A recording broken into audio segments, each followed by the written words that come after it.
Hi. Hello. Hey, how are you?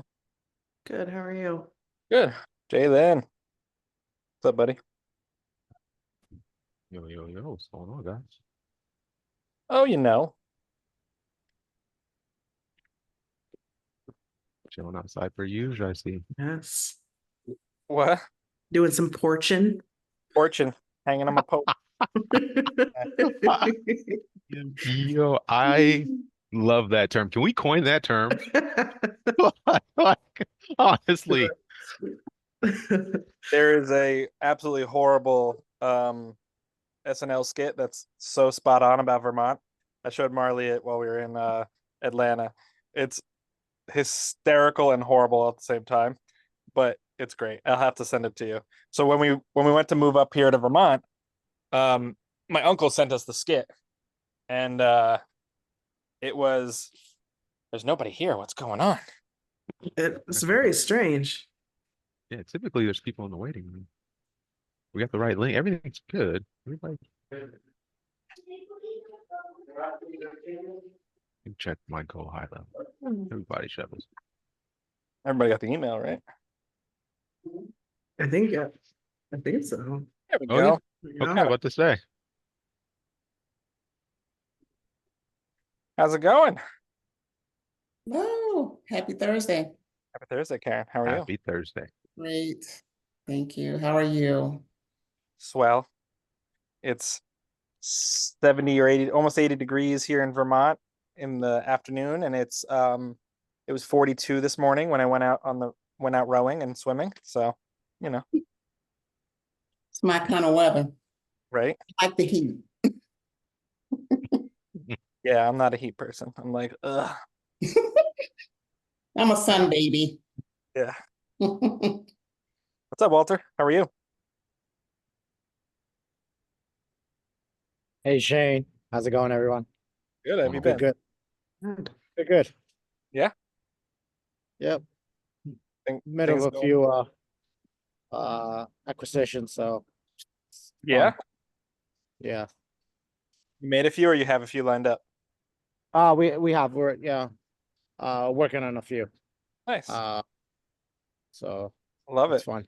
Are these creative ones? Are these SBA? Like, what are they looking like? Got the hostel in Tampa, that's a seller finance. And we're still working on the transmission shop in Arizona. That Oh, came yeah? back in, yeah, that came back into play. That's also seller finance. Nice. And yeah, asphalt and paving company in Arizona. Nice. And that I'm pushing through acquisitions network. The asphalt one? Yeah, that's a much Yeah. bigger one. So we're using them for the funding. Nice. Very cool. How are they going about funding for that? Are they bringing all of it, or the deal? We're still working on that. They're presenting it to a few private lenders. So Nice. that just like came in like last week. So that one's very new. But the hostel and that one's like we're close. We're soon gonna close on that one. Nice. That's awesome, dude. Yeah. I love it. Are those both zero, or are they all zero down? What are they looking like? No, the hostels the hostel we are bringing in 125 down. The Mhm. acquisition was 925. Okay. And the rest is seller financing. Nice. We're Comes going with for real years. estate, or I assume What was that? comes with the real estate, I assume. Yeah, it comes with the real estate. Nice. Yeah, so it has a lot of potential. We could definitely like double the revenue on it. Awesome, dude. That's great. Yeah. Love it. Love it. And who's operating that? Are you guys operating, or how's that gonna go down? Yeah, I actually am doing this with a strategic partner out in Tampa. She already has a few Airbnbs out there. Nice. Nice. So yeah. So we're just Love gonna systemize it betterly and get more exposure through social media and some of the Airbnb and some of these other apps. Love it. That's awesome, man. Congrats. I'm excited to hear that transmission shop's back in play. I know Yeah, it was a little rocky there, not rocky, but like convoluted, I guess, right? yeah, yeah, yeah. Were So you able to figure out terms and everything, or are you still in the middle of doing that? we're still in the middle doing that. Nice. So That's awesome. yeah. That's awesome. Cool. So it seems like we've had a little bit of technical debt. Did you all get the reminder email this week? Just out of curiosity, we're trying to figure out if it went out properly or not for this call. Did you get the reminder? I have it automatically set for Okay. the Scott, daily. either. Yeah, Okay. I didn't get an email, but Yeah, I I'll just have to talk on to my my tech phone. guy. I mean, he's really good at what he does. He'll Knuckleheads, man. figure it out in a couple minutes. Yeah. Yeah. I don't see the email. Okay. But I already Had put it the saved. link in a calendar entry for myself. Yeah. Jalen, is it possible to add one of those to the email? Like a Calendar click entry. the iCal or the Google Calendar link? I think it's Not possible for sure. not a thing right now, but obviously it'd be cool to. I Oh, think at for some point sure. we're gonna end up making a calendar, right? So maybe that'll just be the. Ooh, there's one in the free group right now, but yeah, we do need to. Well, I'll play around with it. I know there's a way to do it. I got you. Yeah, you get what I'm saying. You picking up Oh, on. yeah, Yeah, I yeah, know what you're stepping in. Yeah. yeah. Nice. All right, so there's a kind of a smaller group tonight. Because of that email snafu, it sounds like. Does anyone here have a business you want us to look at together live? That's the first question. Jim LaBella. Oh my goodness, it's the reuniting of people. Jim, I know you're at work, but you at least have to say hi to Jalen. It might not even hear you yet. He might not be.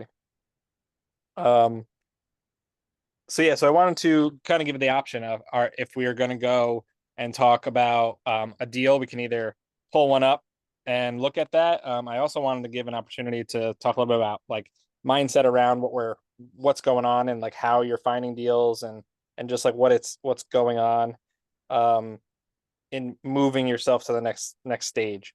So I wanted to kind of open that up to what you all want to do. I know that you all come here for a certain reason, but I wanted to also give that option as well. What do we think we want to do? Do we want to talk about do a deal live, or do we want to talk a little bit about do like a Q&A kind of session and talk about things like that? I'd love to give everyone an opportunity to start asking questions instead of us just talking to you. Oh, Karen, go for it. Let's go. Let's go. I don't even have to think. I knew who was gonna be first. Don't worry. I know you're the one. So I know I came into this later than everyone else. And I'm sure you probably covered it in one of your earlier sessions that I have to catch up on. But I'm interested to know like what sites are people using, to find their deals for business. I mean, I've come across different sites off and on, either listen to Pace or JT Fox, Shane, and I know what he's talking about. I cannot get that person's name out of my head every conversation. I know, I love it. but it would be interesting to know, like, what are you guys talking about as far as the sources of looking at businesses? Love that. So we can kind of go on a tangent on that in a second, but I actually wanted to open it up to people who are here and see what you're doing because I know that Walter, you said you've been finding some deals. I'd love to hear a little bit about how you're doing that. Maybe give some feedback to the rest of the group. It might be really nice to give everyone an understanding of how you're going about it, either the grassroots level or through one of these sites. Like what are you doing right now to find deals? I've actually been getting really lucky on DealStream. I don't know if you guys are familiar with DealStream. I Yep. have um a paid membership through there, and I kind of been like hitting up like doing the filters with seller financing and staying within the states that I'm interested in, like Sunbelt states. Nice. So DealStream has been the website that I've been using and getting really lucky with that. And then we are also using BizBuySell and a few others, but DealStream has been working out really well for me. Love that. Okay, and so what have you, is it like all just kind of like notifications you're getting as soon as something pops up, it sends it to your emails? That the way it's working? Yeah, I've been putting filters and notifications. Any business. The hostel came through DealStream, and then the transmission shop, that was Keith. He found it through one of the other brokerage websites. But yeah, just notifications that I've been getting based on my my filter, sir. Love it. Now, what's the difference between like the paid version and the free version? Just to kind of give us an understanding why you went for the paid. It limits you to reaching out and getting information. I think it's yeah, and notifications as well, like getting the notifications weekly, daily. Nice. Okay, cool. Thank you for sharing that. So, and so you said that and BizBuySell. Is there any other avenues that you've kind of come across like that's non-broker based? No, not really. We're gonna start pulling data actually, and we're probably gonna do once we can start editing prop AI, like the way that you can do the outbound reach. We'll probably start putting it through a like some AI system that we can start doing outbound calling. Nice, nice. So right now, Prop AI is specifically real estate. Is there plans to allow you to edit? It is. They're working on that. Being able to edit some of the the opening lines and everything else to customize it more to what the industry you're going after. Yeah. Okay. Cool. Cool. That's great. I didn't know they were expanding in that way, so that's really neat. So I guess to fill everyone in, Walter and I have talked about this. He's got or getting access or has access. Do you have access already, or? Yeah, I have Okay. access.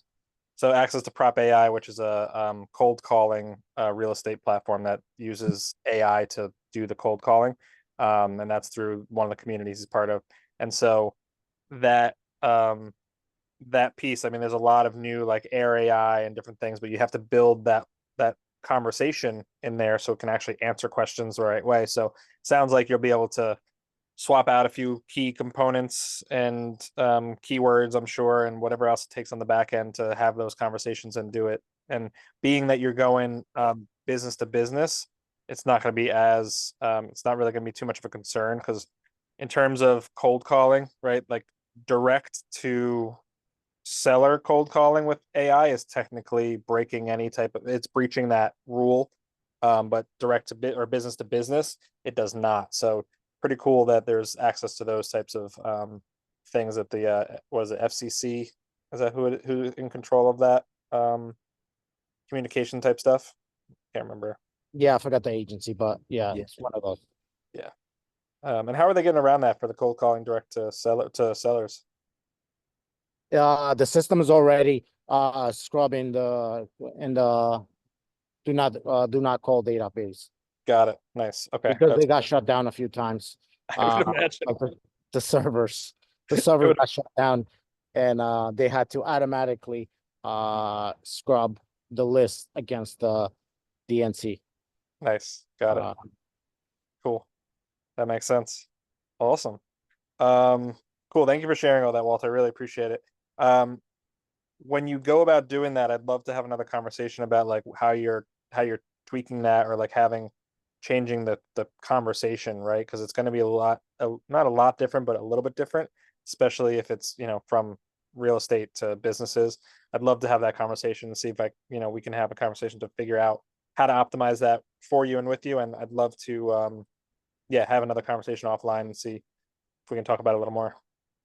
Yeah, absolutely. Once I really figure it out, like we're still kind of playing with it, and there is other AI systems that I'm kind of working with somebody else Yeah. that we're kind of tweaking. But it's just still, it's a trial and error. So once we can really figure it out, I would love to bring this to the group and share that. Love it. Love it. Awesome. Okay, so everyone, we kind of started the meeting. I left it open for more of a Q&A right now. So Karen asked how people are finding deals or what sites that people are finding deals from. Does anyone else have either sites or techniques or skills or whatever for finding deals that they can recommend, or that have been successful, or just they've been trying and maybe has not been successful? Save some people time as well.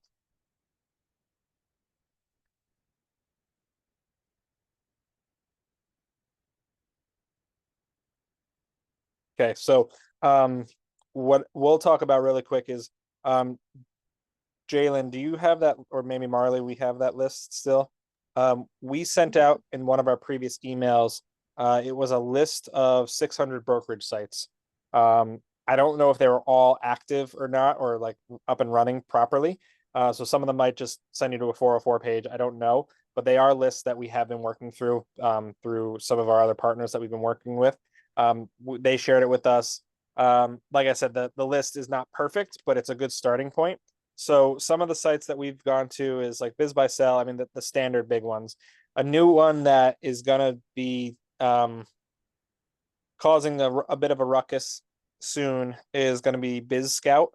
So keep an eye on that as well. Biz Scout is something that what's her name? Cody Sanchez just invested in. Because BizBuySell is kind of like the main one. And they also own like Crexy and what are the other two companies that they have? It's like the little like star that you see, like the white star, the white and blue.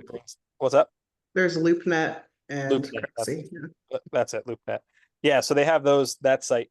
And so that's kind of been the main player in the business acquisitions kind of like sales world. There are a lot of smaller brokers that are way better to work with, depending on your niche market. So if you're choosing a niche market, you can go to places like Website Closers. They do a lot of online sales, or like website sales, or a lot of times they'll do newsletter like businesses or blogs or things like that. And depending on your goals, like that's a really good way to build your brand, to take over someone else's branded thing, input your thing, and transition that over to what you're doing. So just keep in mind as you're growing your system, those strategic grabs might be worth it. For now, the goal is cash flowing business day one, make it rock and roll. Marley just dropped the link to the spreadsheet that has the 600 plus websites on there, so the broker sites. So if you want to take a look at that, we went through and scrubbed it a little bit. It was 800. Marley scrubbed a good amount of them, at least over 100 of them. Again, they're not perfect, but we went through as much as we could. We do use some of these. I don't think there's any that we really love over another per se. It's really just dependent on what you're trying to buy and where you're buying. The biggest thing I can say is it's about the broker and the interaction between you and the broker, right? So when you get on the call with people, it's hard for one. I think we talked about this a little bit. Getting on business brokerage, like getting on a call with a broker, is sometimes they won't answer for a week. Sometimes they'll send an automation the first moment you send something, and it'll be like, sign this NDA, and it'll come back and it'll be ready to go. And then sometimes you'll start a conversation and they'll ghost you. And then they'll just a month later be like, hey, are you still interested in this thing? I noticed that you emailed me. And it's like, no, like, I what? Right? Like, so keep that in mind. Brokers, if you think real estate agents are not as transparent or you're easy to work with, brokers for businesses are way worse. Okay. So creating some type of, there's no standardization. Marley, you had an analogy the other day, like there's no standard, like it's like a snowflake. Every single person is different. Every brokerage is different. And that's where setting up your own systems is going to be really, really important. And setting up your own just consistency within what you're doing is really important, because what I've found, especially if you've been in any type of like entrepreneurial industry, right? Like you go to work and they tell you, okay, here's what you're doing today. Go ahead and there's an answer for it essentially. Or if there's not an answer, it's like you can figure it out within your world. When you're working with other people who run their own businesses or whatever it might be, you need to be so consistent in what you do in order for others to even just like think about they want to work with you, right? Especially brokers, because brokers, they all want to do the biggest deal they can, right? Their goal is to get there. I don't know what, Marley, what is the standard percentage brokers make on a deal for business? I know it's varies, but like what's Yeah, it really comp? depends. Say like 5-10% is probably the more than the norm, but Yeah, it can so go higher. Yeah, so yeah, I'd say 5 because I think that's what the one where we're working on. It's about 5% for Rob. So when a broker comes in, they're going to be selling businesses that are like 100K. They're going to have businesses that are 250. They're going to be businesses that are a million. They're going to be businesses that are 3 million, 10 million, 20, like whatever it is. And just like in real estate, if the brokerage gets a business to come in, they give all the little ones to the new people, and they have to work their way up to get the bigger ones. And so you're not going to have consistency with the ones that we know can cash flow, but are an easier entry. So as you're doing this, I mean, you really need to figure out how often you're going to follow up, what you're going to do. And I highly, highly recommend if you get a conversation going through email, set up a call to talk to them. Okay. If they start talking to you already, call them, right? If they respond the right way, call them, right? Because if you're already having that conversation, you want to put a voice to their ear so that they know you're a human, you're serious, you know what's going on, and you need to be consistent about that, right? Because they're not going to reach out to you with what they're supposed to do. Like they're going to say, sign this NDA, and then they might send you, like I've signed NDAs because it's all automated. And then I didn't get the SIM until I think the best was 6 weeks later. I got the SIM and I didn't even know what it was for. I was like, what? Like, what is this even about? And I've also sent emails where it's like, hey, I'm interested in X, Y, and Z, and haven't even gotten an email to sign an NDA for 3 weeks. So it's about like, if you can build a relationship with some brokers, like if you're going to choose a niche market and you go to like on this list, I'm going to pull it up live real quick. On this list, I saw somewhere here in like, where was it? Something about being in like, here you go, Vermont business brokers, right? There's not many people up here in Vermont. I don't recommend buying a business in Vermont, by the way. There's not enough clients. If you want to run a ski resort, I still wouldn't even do that. But like, just be aware, like, depending on where you're going. But like Vermont business brokers, I know that this state is about this big, right? I live here. So I know that there's like 7 players in the state. That's pretty much it who do business brokerage. There's probably a couple smaller ones that do stuff on the side, but there's not many. Like real estate agents here, similar concept. There's, a few, maybe a few thousand total. So it's an easy thing for me to get into and market. But like, look right here, you got Vancouver commercial real estate business broker. That's going to be a niche market. So you can go into that market, make a relationship with those people. Also, instead of just going to sites, I'm going to recommend some other avenues. So does anyone have any thoughts on where else you could get business leads? Like where else could you get a lead for a business other than a brokerage site?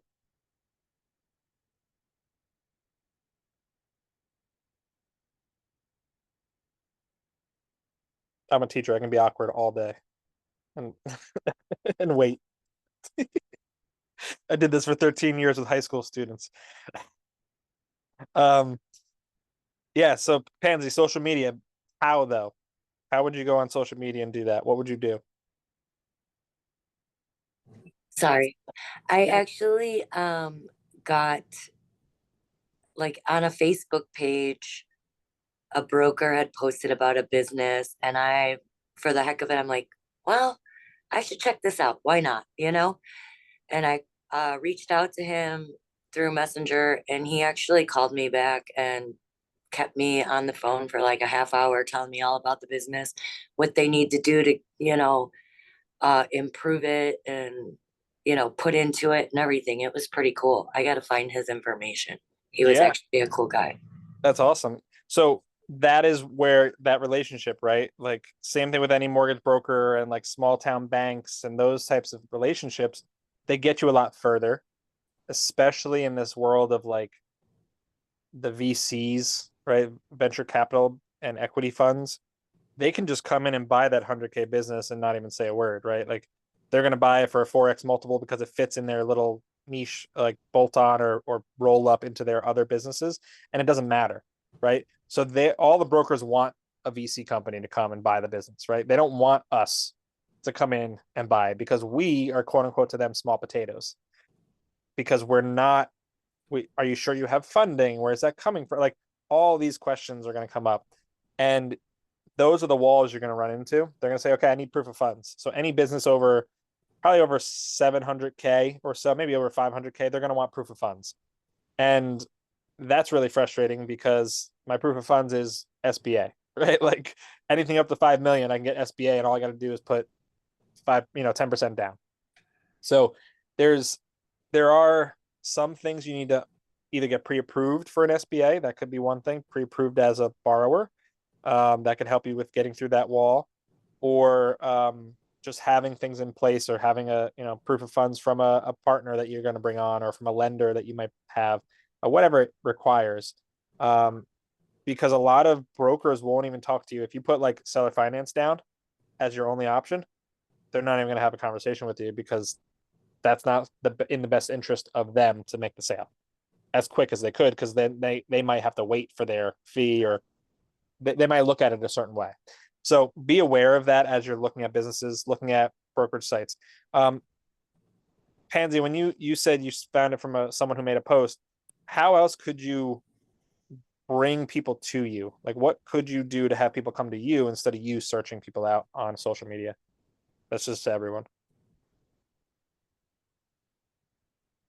I'm blank. Sorry. Okay. Okay. So it's a numbers game, right? If you like, the reason why we have the smaller group today, because our email didn't go out to our list of however many. How many do we have on our email list right now, Jalen? Ish? Ooh, over 500. Over 500, right? So 500, we could have sent that out, and usually the ratio is somewhere between 5 and 10% will go, oh, right, like I'm interested in that, or whatever it might, if that's their niche, right? If that's what they're looking to do, right? So if you have interested parties and you have it's usually a 10% ratio. So right now the likelihood is we got in front of about 100 people who were interested in coming to this Zoom this week, and 10 of us came on here, because that's like the statistics. It's like a 10x rule. So for you to get people to come to you on social media specifically, is you need to grow that brand and that social media presence in the places that it matters, right? So what I'm going to recommend is, if you're looking to do direct to seller, or you're looking to do zero down, or any of those types of things, there's two ways to do that. And this is like zero direct to seller. Two ways, in my opinion. The best way is to do social media, right? In terms of volume, because you want them coming to you. The second best way is to go and directly contact them. All right, so you might go ahead, like Walter was saying, he's trying to figure out a way to mass connect with multiple sellers or multiple businesses at one time. You can only do so much. If I call this tow company, and then I call this tow company, and then I call this tow company, and then I call this tow company, that's a lot of time on your hands, right? Just like if you're cold calling any type of real estate sellers or whatever it might be, it's a lot of time. So you've got to be committed to that, and you've got to put aside time to do that. Or you can find the people who are already doing that and bring them on, right? Or hire someone, or whatever it might take, or social media, or email blasts, or text campaigns. There's lots of different ways. The nice thing about, if you're doing business acquisitions, business to business, there really is no rules on doing a text campaign or a call campaign for phone numbers, because even if there is an opt-out, it's a business. There's really there's no rules, because you're not a consumer. There's like a consumer affairs type of thing that'll block you from doing that. But you could do that. If you're looking on websites, I would definitely take a look at different brokerage sites, different things like that, and then use social media. Those are the two best ways. I know that was a very long answer, Karen. I hope it was kind of filled you in on where to go with these things. I'd like to also have you think outside the box even further. Who is in contact with numerous businesses? Like, who could you contact? Let me rephrase that. If I were to reach out to one company or one person that has contact with multiple businesses, who would that be right now that has direct contact with the owner and potentially knows their financials and knows what their business is doing? Who would you contact?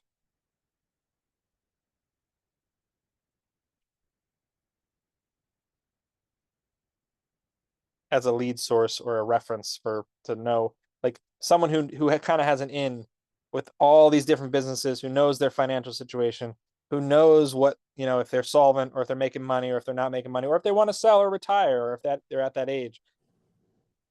Is their accountant or CPA? 100%. Right? So accountants and CPAs, right? Bookkeepers, accountants, and I would even say you might not get very far with this, but insurance companies, right?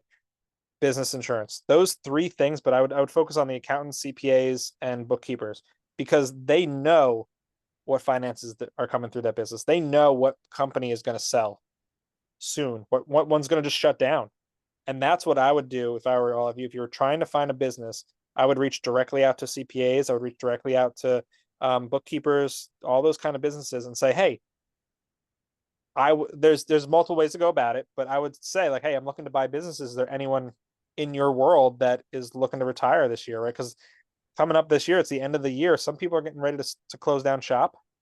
They're going into the slow season. They're just like, I'm not going to open up again, and they don't even know that they can make money off their business as they close it down. Even if it's a year's salary, like even if it's a year of income, that's still better than closing it and making nothing, right? If you can offer that, but you're gonna find that if you reach out to different people who have volume of connections, that's where you want to be to connect with people. And it Thanks. takes work. Yeah, Jalen. Oh, my bad. Just wanted to add a piece real quick, guys. Don't sleep on LinkedIn because finding out that talking to Shane and Marley early on, I knew they were buying in Atlanta. I started adding CPAs as secondhand connections on LinkedIn. And in a couple of weeks, I'm going to be on a podcast from a CPA where I'm going to talk about my buy box and talk about connections. And that's just from friending people on LinkedIn. So it's so simple to start making connections and start networking. You just got to take action. Love That's that. what I have to do with capital raising as well. Kind of getting into that space as well. And LinkedIn is huge. And you can literally search for that whatever demographic you want, the people, the titles at whatever companies. Love it. Yep, 100%. Absolutely. Yeah, that's a great one, Jalen. Thank you. So like, yeah, that's where I would target a lot. Like Facebook is one thing, but if you're looking for business, LinkedIn is where you want to be. Facebook's great for people who are who don't really own a business per se, or who, well, I don't know. I guess people who do own businesses, right? Because we're thinking about you're looking for CPAs, they're professionals and they have connections with other business owners. If you're looking for directly for business owners, I would say Facebook is a good option just because a lot of I'm gonna say boomer, I hope I don't offend anyone here. Baby boomers. A lot of baby boomer generation, they are the ones that are selling right now, and Facebook is their mode of transportation, right? Their mode of communication. They don't really have a LinkedIn, they don't have Instagram or TikTok right now. They're usually on this one niche market in just Facebook, right? Because it's easy. So that is a great place to go, but you want to get consistent about that. I would also reach out to people you already know. Find out if they reach out to every person that you're friends with. Like send out a message and follow. Like just start a new conversation. To me, that is one of the best ways to start doing outreach and rekindle a conversation. You don't have to make it sound like you're trying to get something out of them. But you do want to get to the point where you're telling them what you're trying to do, right? So a lot of people have a hard time reaching out to old friends from school or, when they grew up, things like that, or family even. because they're like, oh, I don't want to reach out because I feel like I'm a mooch, or the mindset around that, like you're doing two things by reaching out to them. You're one, giving them and their connections an opportunity to sell their business, right? You always have to reframe things in your brain that it's an opportunity for someone else, right? My goal is to buy a business. So I'm going to reach out to my connections that I already have instead of trying to find new ones, because you all have thousands of connections in your email. You got thousands of connections in your phone. Hell, you might have a Rolodex of phone numbers still, right? Like, or just a list of addresses, right? There's so many people you've interacted with that have come and gone through your life. Some of them you don't have to talk to. Don't even bother, right? Karen, you and I have talked about this. We don't have to talk to some people, right? That's fine. Talk to the people that you want to you don't, and to talk to them, you don't have to rekindle too much of a conversation. There's a method called the F.R.O.G method, F.R.O.G. And this, I write this down in like an acronym, F.R.O.G, vertically on the page. And it is, can I do a little whiteboard thing here? I wonder if I can do that. Hold on. Does this work? Does anyone know how to do this? Jalen? Whiteboard. I got one. Hold on. Cool. All right. So it's the F.R.O.G method. I'm gonna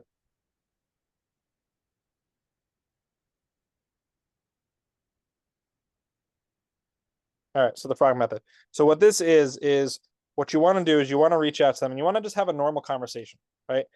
As you reach out, the goal is to get down here to the G, and the four different areas we're going to go through one by one. But the first one is family.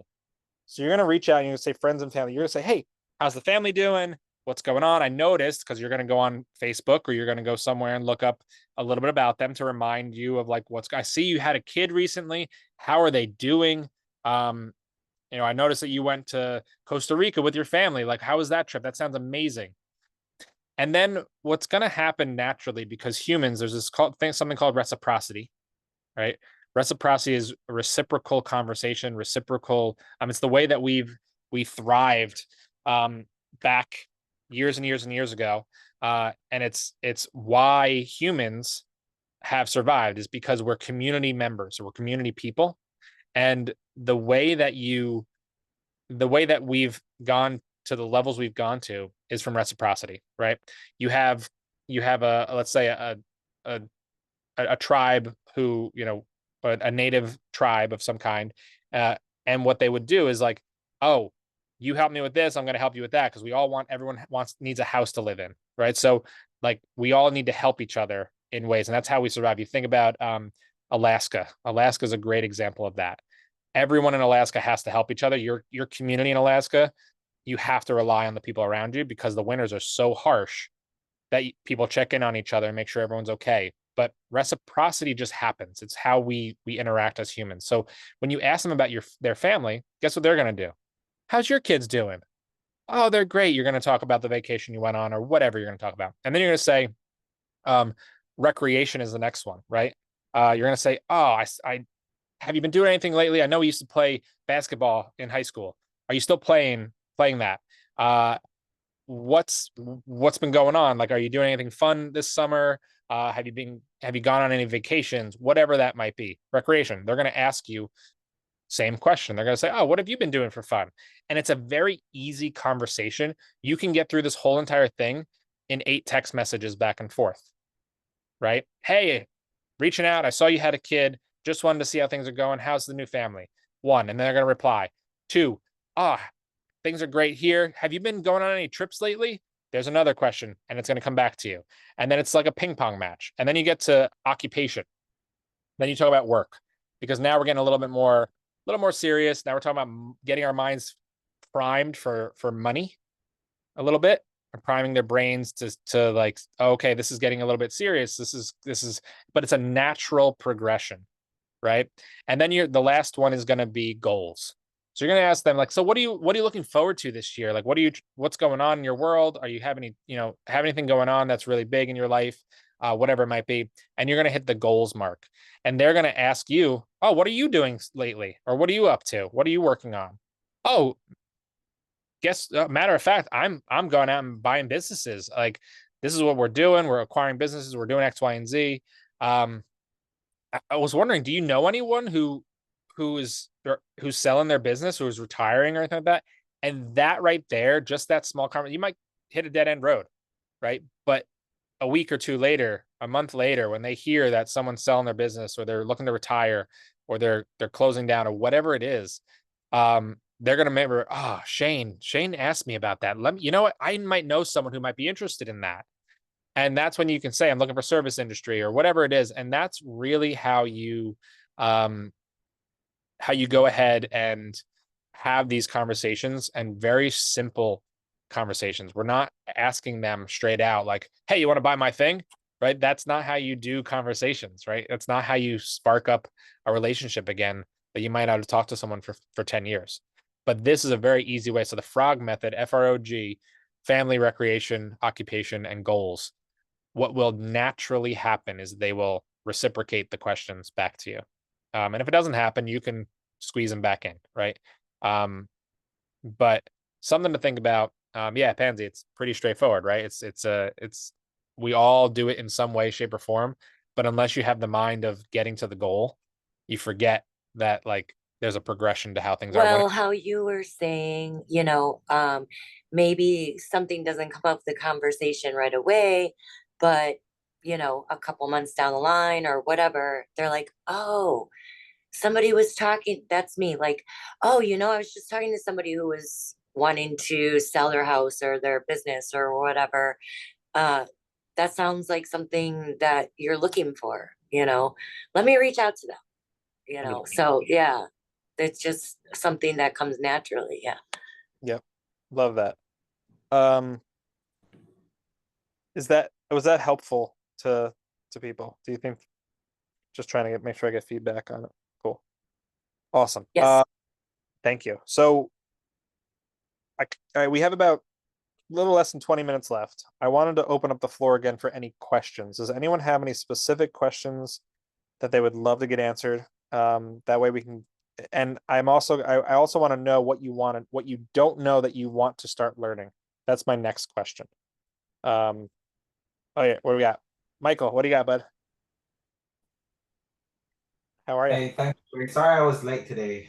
So I was picking up my girls from school, and just had a question because I saw a posting for an RV park and along the coast, and it's fairly new, so I mean they haven't posted anything that they're creative finance or anything, but I want to be watching it. But I'm just curious, like, what questions, like when I do decide to reach out, should I be asking?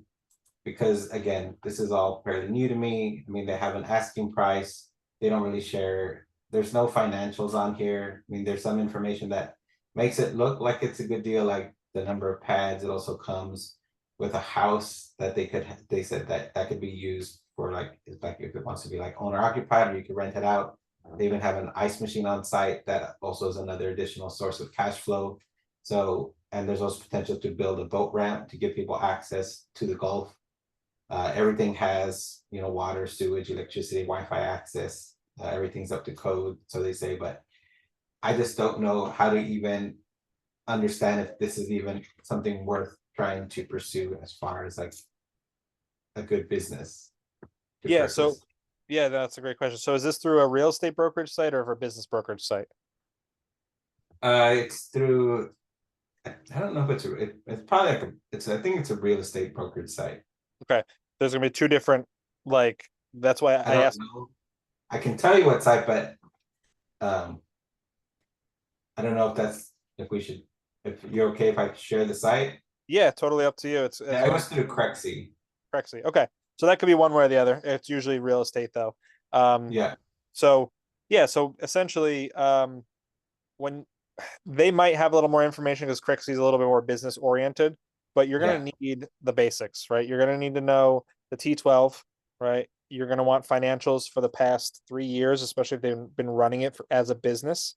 You're going to need to have direct exports from their bookkeeping software, and you're going to need the profit and loss statements to see what they've made. And then if it's a business and it's been running, I would also request the taxes for the past 3 years.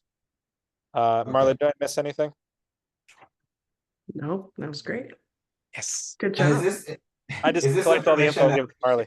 like is this information that they share like freely or like or do they like will they ask like anything like on my part like to vet me before they It, release that?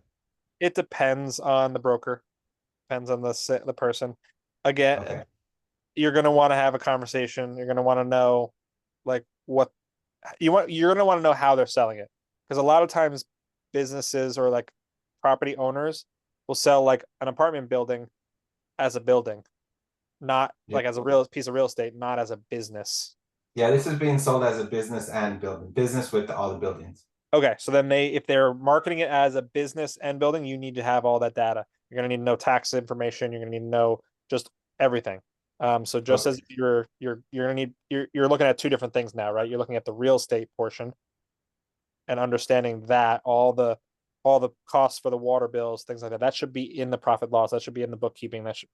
But it's a small business. It's gonna be messy. It's not gonna be nice. It's gonna be ugly, and you're gonna have to read between the lines on a lot of things and dig Yeah. into it. But ask them what they have available already. Okay. Start with that, and then especially if you're building rapport, then go ahead and look at what's there, figure out what's there, and then ask them for the next thing. They say, okay, this is great, but I also need the T12, the this, the this, the this, the this, the this, because you don't want to come at them day one and say, give me everything. They're gonna be like, Okay. right? Just All right. how brokers work and agents. So wait, what would you say would be the first thing to ask for? I would find out what they already have. Ask them for any financial information that they have. That's the first thing I would say. Okay. See what that looks like. And you can even once I do, once I do all my due diligence, then I can let you guys know, and then we can go over this in an upcoming call. Yeah. Let me take a look at what you've got. Absolutely. That's perfect. Okay. Yeah, that's probably the best way to get that started. Yeah, I'm so happy I found you guys again, Marty, because I had joined you guys, I think like maybe a few months ago, but then I don't know why they fell off my calendar. And then I actually don't even remember how I found you guys again, but then I think this is my third one again that I've been back on now. So I was really sad because I had lost you guys, and then happy that I found you guys again.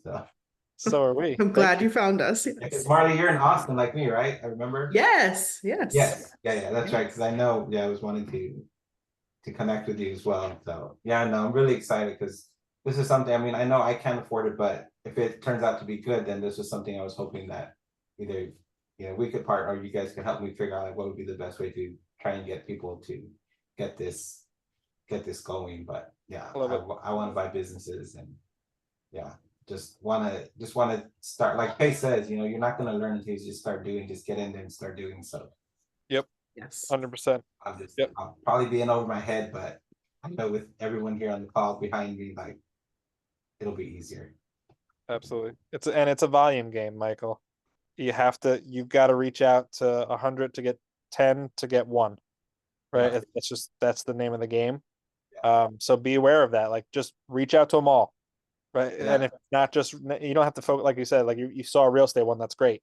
Focus on find like spread out a little bit and find whatever's cash flowing. That's the key thing, right? If you can see already day one it's cash flowing, cool. Get that info, right? Because real estate business mixture, like what you're talking about, could be convoluted. It could be a rabbit hole that you're going to spend a month on and realize, wow, I spent a month just looking at this and it doesn't cash flow. But hey, that seller's ready to now sell the property because I forced him to give me all the information, and now he's got a package that he can give to the next person, right? So for a better price or whatever. But you want to be aware of just volume. That's the big thing I can recommend to everyone. It's volume is going to get you where you want to be. Okay. Yeah, that's the thing that really stood out was because it was a business that they claim is, cash flow, and it has that extra property that you could either, you could also lease that out, more cash flow. But actually, so just like 3 different businesses in one almost wrapped up. Love it. All right, I got some homework to do, and then cool. Hopefully I can get some good news and we can go over this live on an upcoming call. Would love that. That'll be awesome. Cool. Thanks, Shane. Okay, Michael. Scott, how are you, buddy? I am good. Hey, can I share something on the other side of the fence? I was a business broker for about a year part-time. And I will share with you what happens. First of all buyers have no money. All sellers lie about everything, whatever cash comes in, whatever, their tax returns are fake, blah, blah, blah. And when the buyer and seller get together, 50% of the time they try to figure a way how to get you out of the seller paying a commission so the price can be less.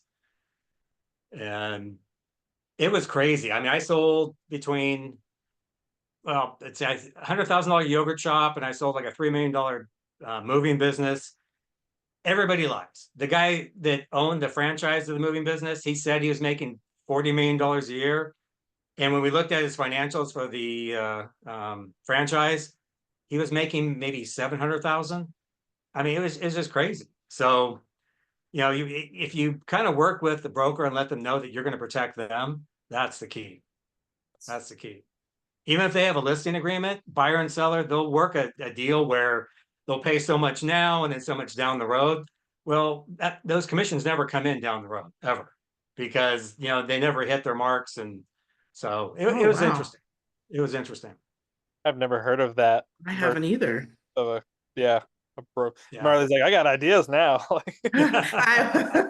Yeah. How can I Brokers, save well, up? yeah, exactly. Well, what you do, instead of Best saying, hey, friends. I'm going to pay you so much for the business today, if I can ramp it up, I will pay you more down the road. And they, you know, a couple of times they finagle what we think as, because I stopped working for the broker because I realized the business wasn't for me. But we realized that they were just finagling the book so the commissions didn't have to be paid. And so whatever. I mean, it's just Oh, people. interesting. So they do it based on like milestone goals, and then they would, Yep. if I make this Yeah. stuff, pay. Yeah. So yeah, I believe in structuring earnouts on the seller, but that should Right. not have anything to do with your guys' take home.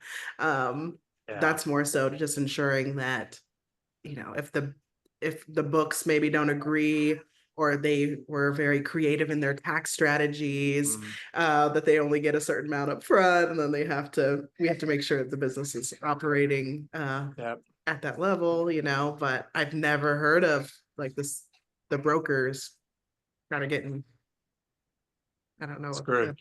Yeah. That's the right way of saying it. You can say it, Marley.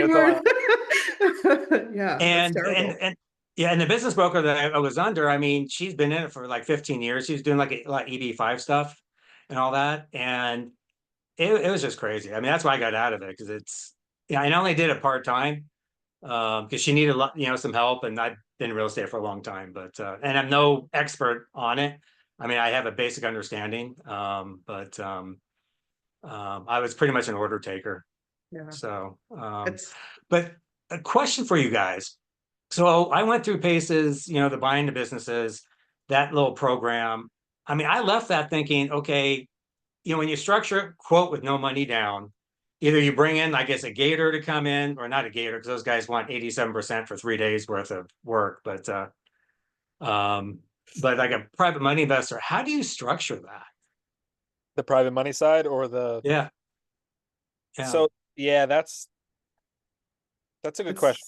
It's very deal specific, right? Yeah. So it depends on the cash flow of the business, how much we're paying for the business, how much they have to actually put in, whether they want equity and cash flow as well. So it's one of those things, like it's really deal dependent. My preference is I generally like to stick to debt structures for the lenders.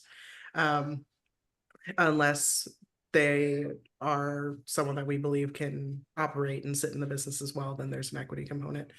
But yeah, it really is. It really is dependent upon the business and what the business can handle as far as debt servicing. So Yeah. I'm assuming that, like, if you use debt, you're probably, 'cause that's a pretty risky spot. Like, let's say the seller's carrying back 85%, the investor's coming in at 15%. I'm going to guess you're going to have to pay them 15 to 20% interest, right? I mean, high. Yeah. Which, if the number works, right? If you're still getting Right. your take home, right? That's average, right? 15 is kind of on the low end, to be honest, right? Like if you go to even SBA is 15%, right? In I that know, range. yeah. So, if they have access to the money and they're willing to take the risk, that's the big thing, right? Like most people are not, unless there's a real estate component. And Walter, you were dealing with that for the auto shop, right? Or the transmission shop, or even some other stuff, right? You've got to, if you have a real estate component that you can leverage and put a lien against, someone's a lot more willing to do it. But Walter, what's your experience with that so far? Yeah, typically it's much easier to, if there's real estate, but to the business, or if you just have real equity on another, real estate asset, you can put it, cross collateralize it, or, put it on there. So it does make it easier, when there's real estate involved and you're given some sort of lien position. Got it. Got it. So then probably it'd be easier to bring in somebody equity wise to say you give them, 30% of the business. And then split the cash flow and then pay them off, and then they're still in the business, I'm assuming. Yeah, I wouldn't give them that much. I wouldn't give them anywhere near that much. Like, because a lot But of yes, times, you're thinking the right way. yeah, like you can give an equity pledge. That's a great one. Equity We've pledge done is a that. great one, where it's like you are pledging to give them, if you don't fulfill on your part, they've got a lien position on the business or the property or whatever it is, and then it becomes, if you don't fulfill on your requirement, then they get that piece of that business, whether it's worth it or not, right? You might have to over leverage it, right? If you're buying a business for $1 million and they're giving you 100K, you might have to say, all right, I'll pledge 20% of the business to you, right? That way it's worth their while, or even more, depending on what that is. But that gives them that like security, but it doesn't, and they're probably going to be in the LLC in some way as at that point, right? Like temporarily until you do a buyout or however you end up doing your paperwork. There's so many ways to do this as whether they're a PML or they're a partner or they're this, but we don't have to get into that right now. We can bring someone in to talk a lot about that. But yeah, I would say you're going to have a lot of trouble with, I'm in the Gator community. Have not done any deals like that because everyone wants $1 million for $100,000. Yep. But you're barking up the wrong tree if you're asking those people anyway, because they think differently. They think leverage. They need collateral. They need to, so they're gonna want to collateralize your house or whatever. And you can PG it and do that, right? If that's how you need to get into it and it's gonna be fine. Fine, cool. Collateralize my house. Me, I won't collateralize my personal property. I will do an investment property. Fine. I've got some equity in there. Cool. Go ahead and collateralize that. But at the same time, right, you've got to be strategic about how you go about that, because you can find PMLs outside of this community and these communities that'll happily lend for you. Yeah. keep that in And mind. ones that are more familiar with business lending. That's not the case in sub 2 and Gator community. Oh yeah, no, I've approached a lot of Gators, and yeah, I agree. So those pools, where are those swimming pools of investors? Karen, where are they?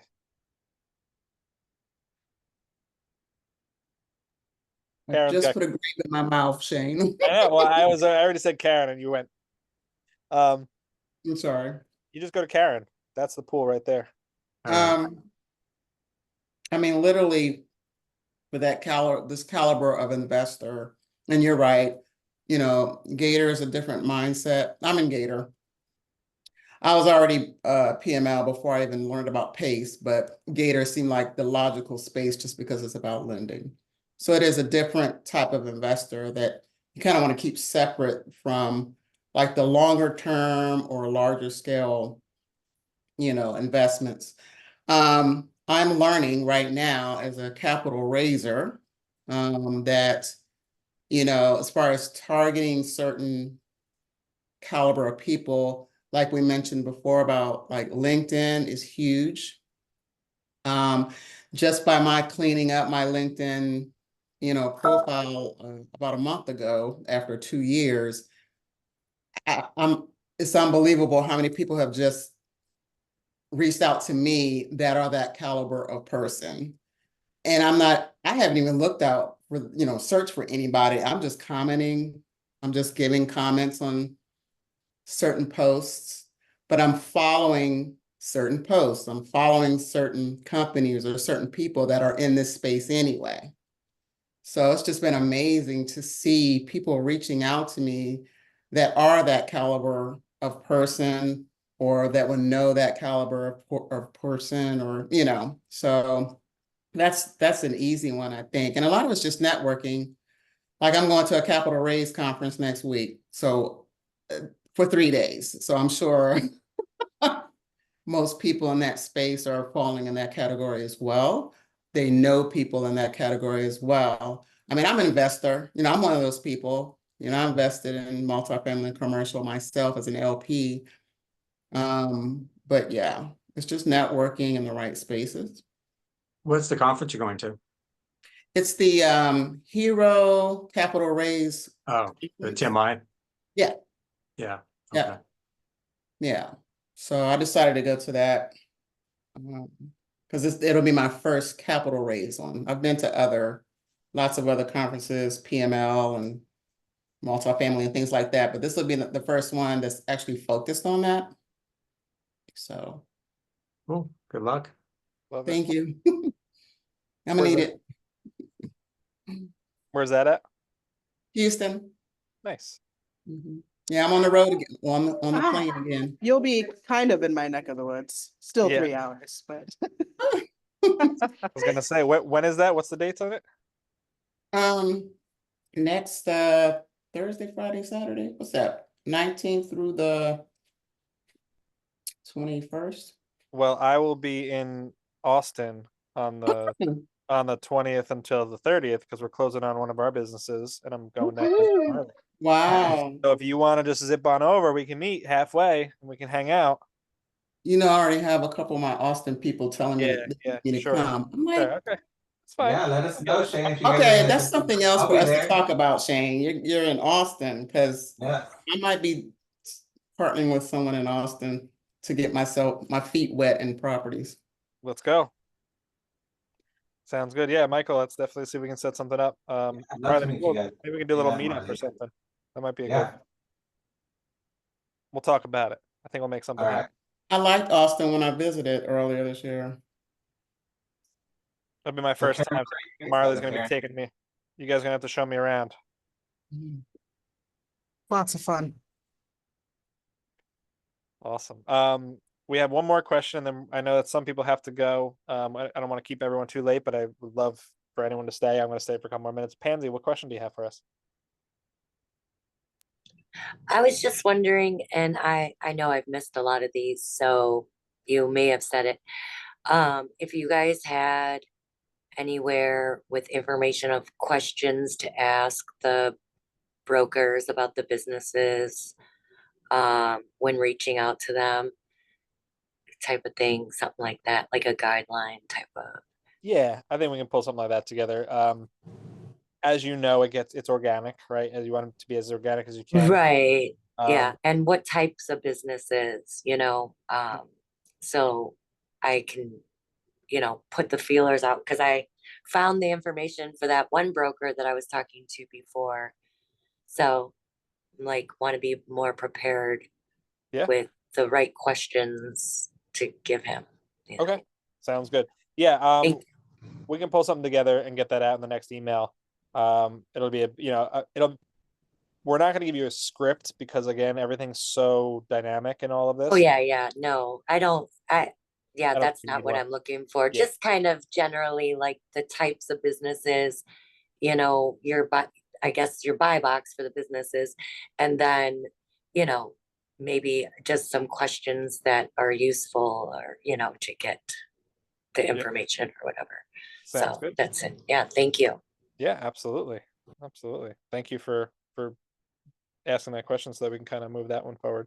Because we do have a lot of out of curiosity here, what is everyone's buy box? Like, what are you all looking for business wise? Like for Marley, myself, and Jalen, I know Jalen has his home services. What he does, he's got a cleaning company that he's started from scratch. And I know he's got a couple of niche things, but like, what is everyone's buy box here? Because we look at it one way, and you might look at it a different way, depending on if you're an owner or if you're an owner, like you're an owner operator or an owner investor.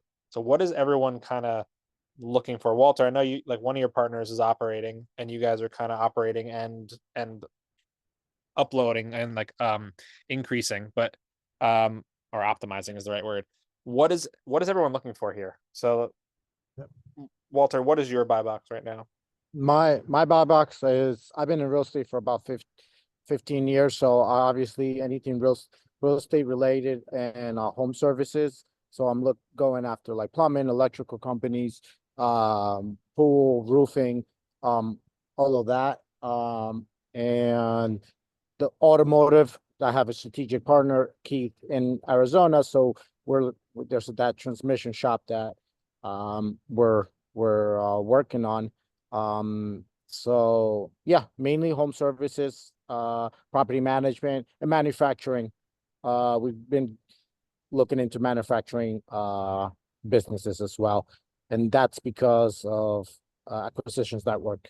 Like those are like the bigger companies. So they have some experience with those. So that's kind of my buy box. Love it. And I'm staying in the Sunbelt states, staying in like red states, states that are easier to do business in. Staying away from, I'm in Jersey, but not doing anything in Jersey. I'm already doing enough. Yeah. What part of Jersey are you from? Central Jersey, New Brunswick. Okay, nice. Yep. My wife used to work at Rutgers for years. I lived in Hamilton. Okay, yeah, I went to Rutgers and grew up around here, and yep. Awesome. Nice. Cool. We'll have to reminisce on all the good food you have that Vermont does not have any. Like I miss all the Indian and like international foods. Here it's like if it's spicy, it's like barely even like a little like red flake in there. They're like, no, that's really spicy. I'm like, no, it's not, guys. Like, what is this? This is like, oh, I'll go to a restaurant if there is like an Indian or Mexican place. I'm like, can I have that spicy? They're like, oh, it already is spicy. I'm like, is it Vermont spicy or is it normal spicy? And they're like, huh? I'm like, okay, never mind. Yeah, no, we are spoiled over here. Yes. We have it all. Yes, big time. Awesome. Thanks for sharing your buy. Is there a minimum cash flow for you guys and max purchase? Cash flow like net after servicing the debt 500,000. Okay, got it. And then is there a minimum or a maximum purchase price? No, not really. Cool. Like that manufacturing right now, we're looking at a window manufacturing here. This one's actually in New York, but it is a good that one is a $20 million acquisition, but we're doing that with Acquisitions Network. They have the players that would be interested in that, and they like those type of businesses. Yep. So those take a while to actually get done and everything because of the size of the purchase price and everything. But cool. Yeah. Awesome. Ideally, 3 million to 5 million. It's mainly what we're going after, acquisition. Okay. Beautiful. Yeah. Awesome. Anyone else here? Karen, do you know what you're going after yet, or are you just collecting data and figuring it all out? I don't know specifically, but I mean, I do know that's helpful. Or will be helpful for me is a business that's, need-based versus something I want. That's when no matter what happens in the economy, there are certain businesses that people will need. So I know that's going to help me kind of stay focused just at that level. So I'm already thinking, I mean, I already know that, but yeah, I need to figure that out. I keep taking down notes now, like you said, having a buy box for residential stuff or multifamily things, or having a lend box like I have. It's like the same thing, coming out with my criteria. So I need to do that. Yep. Yeah, and Marley put it in the chat, recession proof, right? So that's the type exactly. Scott, Michael, anyone else? What kind of business are you looking for?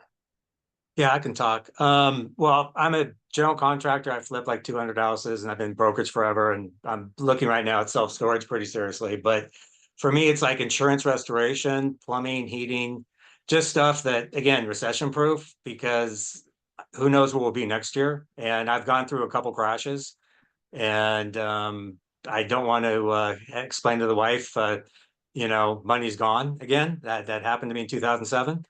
So just something that's, that just goes. I've met some guys who do insurance restoration and they just rock it. So. Nice. Yeah, I mean the money's there, right? It's never gonna go Mhm. away. Yeah, that's interesting. I like that. And so you're kind of keeping in the home service slash construction world that you're familiar with, essentially, right? Yeah, and I just got to make sure I get paid. Like I say, insurance will pay for restoration because they have the money. Right. And but and then a plumber, I mean, they come and work on your house for 10 minutes and they charge $300. Yep. And the guys who service it, they make 25 bucks an hour. So somebody's making money. Exactly. That's one of the most I used to be a educator of like electrical, plumbing, HVAC, and welding at a tech center. And plumber and electrician were the two I would push kids to. I would push them all to electrical as much as I could. Yeah. HVAC was good, but like it's so kind of broad. I was like, just go plumbing. If you're gonna do an internship, go plumbing. If you want to just a job, go HVAC, right? And then the Yep. kids were, I'm gonna weld. I'm like, don't weld. There's no jobs. Like, stop. Like, don't do it. Yeah. I know it's shiny. Well, the two things a plumber needs to be a plumber, right? Uh-oh. What I don't know which way this is going. Go for it. Payday's on Friday and poop flows downhill. And that's all you need to know. There you go. Okay. I like, yep, exactly. Yeah. Yeah, I love seeing the electrician versus plumber like jokes and all that kind of stuff. It's always Yeah. confusing. So thank you for sharing all that. Is anyone else looking for certain businesses right now? Michael, are you have anything For me, it's more just learning. I just want to get comfortable, like just talking to brokers and just getting more comfortable, like just trying to see deals. I mean, yeah, I would eventually like to get into like storage, something that is recession proof. I hadn't really thought about trades when y'all started mentioning that. My dad was a master plumber, grew up working with him, so I actually know trades. The plumbing trade pretty well. I'm not licensed, but I can do pretty much anything plumbing on my own. So that actually gives me something to ponder on as well. That was a good avenue to explore. But right now it's just more just learning, trying to figure out what makes sense, what doesn't, and just more just seeing like what makes a good deal. How can you turn a bad deal into a good deal, and to see where we can make money together. Yeah, absolutely. Yeah, and one of the things I look at is for your first business, don't look for something that's a bad deal and turning it into a good one. Just find a good deal, right? Focus on finding the good deal. There's plenty of them out there. Plenty. Yeah. Like Yeah. hundreds upon hundreds on each Yeah. site. So Yeah, I won't do restaurants. We did that before. They just take too much time, too much money. They're just very hard to get any money back. So I won't do restaurants anymore. yeah, that one's a tough one. Definitely a tough industry. Yeah. Anyone else? Owen, Sean, or Jim? Do you guys have any thoughts on businesses that you're looking for? I'm just listening right now. I'm gathering all the information. So no, not right now. Okay, cool. Do you have any specific goals that we can help with a little bit? No, not buying business wise right now. I'm focusing on real estate, but I've always been interested in business buying. So Cool. Awesome. One thing I'm gonna kind of put in your brain a little bit is depending on where you are financially, right? If you can buy a business for very cheap that can cash flow a significantly more amount than a piece of real estate and spend the same amount of money, right? okay, And then you can take that money and drop it into real estate. So I want you to think about you make your money because you're gonna have like when you go and buy a bunch of real estate, you're building a business. You're starting from scratch, right, right? So you're technically doing a startup right now. So keep that in mind. Lots of startups fail. But if you can go and buy a cash flowing asset or business, now you've got something that's bringing in money that you can then invest and offset your taxes and offset that income by putting that in. So you buy for cash flow and then use that to buy assets. So something to think about. It's Marley and I went back and forth on this when we first partnered up. We were going down the multifamily road. We're still doing that, but that's on the side burner while we're doing this because that world is a little bit like the bigger world of multifamily is a different player level, right? right. And every single house you buy, you might have a portfolio of 50 buildings, but that's an individual business in each building, right? Yeah. And putting that all together, when you can just go in and buy one business that's already running, and either you can just invest in it as an owner investor, or you can come in and help operate, or you can place an operator in place and still cash flow, right? So just keep that in mind as you're, and I know that we all got into this the ways we got into it, and you all showed up here a certain way. Yeah. You know, and it's something you probably don't know enough about yet, but that's why we're here. That's what we're trying to do, is help people out. Like, we've got operators that we know that we're willing to partner on stuff. Like, as you explore this, just keep that in mind, that, I mean, you've got Walter and Scott, who have both been in real estate, and they're going towards businesses right now for a reason, right? Because they're doing both, I'm sure, still, but they also know that there's a reason why you get the cash and then put it into the property, right? You don't have Okay. to buy a property for a steal when you're just trying to offset the money, and it's still cash flowing, right? So you can do both at the same time. So just keep that in mind as you roll through this and listen in. Understood. Appreciate it. Yeah, absolutely. And then Owen, I think you jumped off camera mute. I don't know what the heck to call that. Yeah, this is great. I'm listening to it and just sort of absorbing. So I really appreciate the conversation. Yeah, absolutely. What are some of the things you're looking for, goals, anything that you want us to keep in mind as we're going through these? Like, what are you hoping for out of this besides just the information? How can we have you take action and do stuff? I'm absorbing the framework of like what to look for in business. Like you talked about the T12. I went and looked up what that is. I'm right now I'm hunting pre-foreclosure single family residences, and I ran across one that's it's a 7-unit 50 by 20 metal, like it's for like plumbers and electricians. I can pull a van in. And so I was looking at like right now he has it at almost, he has it at maybe 30% occupancy. So I had a friend that was showing me that it's the cash flow of that, and looking at the multiple of that is how you look at it as a business. Otherwise it's just a garage in the middle of somewhere. Like, you don't look at in terms of a real estate. So when I'm hearing you guys talk about how to look at businesses, and like what you just said, like it's just expanding my aperture and giving me a whole nother framework to think about things through. Before I even hopped into sub 2, I follow Cody Sanchez, and so you're getting into the technicals of like the kind of stuff that she's talking at a high level about. So it's fantastic. Awesome. Great. And come back next week, because normally we'll actually do a live breakdown of a business. We'll actually show you we call it, it's called the SIM, confidential information memorandum, and it'll have all the information that they have after you get to an NDA. We redact everything and we just show it to you so you can see the data. Awesome. And we go over that live, so you'll be able to see like a breakdown, and that's just like top level. And Marley's really great at this because this is what she's done for numerous businesses for her W-2 previous to this, when she was working in tech. And we go through it. She tells you like, all right, I don't know what this means because we need more information on that, or this thing is a big red flag to me, or whatever it is. But the beauty about what we're looking at, what we're able to take a look at, is we're able to take a look at some really big stuff and some really small stuff. Like Cody talks about boring businesses, and like the specific niche businesses she talks about, they're great, right? But you're the owner operator in a lot of those, right? Because they're smaller. We want you all to have the opportunity to be an owner investor in whatever you go for, so you can step in or not, and choose to do that, and choose to take on that role or not. And so we're going to be looking at a range of businesses from $100,000, 120 income, up to $20 million in income, or even higher. Those are the businesses that we're targeting. We have a very large range. Our biggest thing is cash flow.